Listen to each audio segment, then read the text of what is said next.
On 7 News now, a warm welcome for a new church leader in Boston. The new Archbishop Richard Henning officially taking over as the leader of Boston's Archdiocese during a ceremony this afternoon. Henning doing his best to calm concerns about the church's handling of the sex abuse scandal.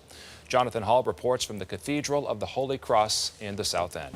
This was a big day for the Archdiocese of Boston as a guy who grew up in New York now becomes the leader of millions of Boston area Catholics.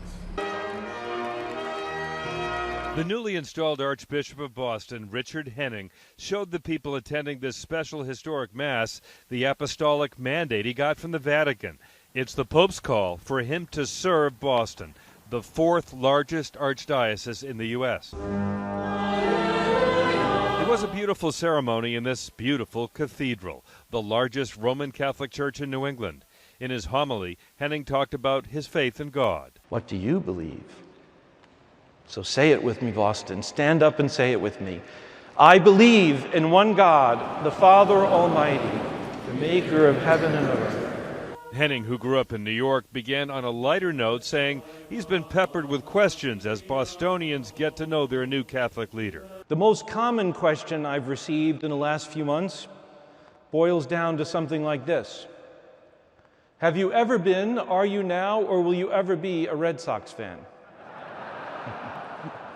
For the record, Boston's new Archbishop roots for the Mets, so he's not particularly upset by the Yankees' collapse in the World Series overnight. The Archdiocese says among the 1,400 people who attended this Mass were Henning's parents, nearly 500 priests, 6 cardinals, and more than 50 bishops and archbishops. Henning himself is not yet a cardinal. You'll expect he will be named a cardinal at some point? Oh, yeah, because Boston is such a prestigious archdiocese.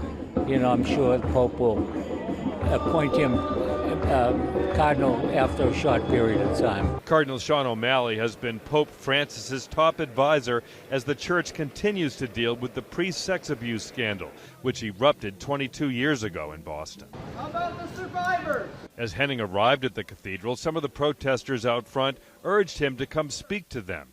He did turn and nod, and then he came over for a talk. I can't give you answers on that, okay? See, that's what we always get. I have to learn. That's what we always get. I will listen. He only came over because I yelled, "What about the survivors?" Later in his homily, Henning did not shy away from the scandal. And we owe a debt of gratitude to victims, survivors who tell their story, for they have helped to protect new generations.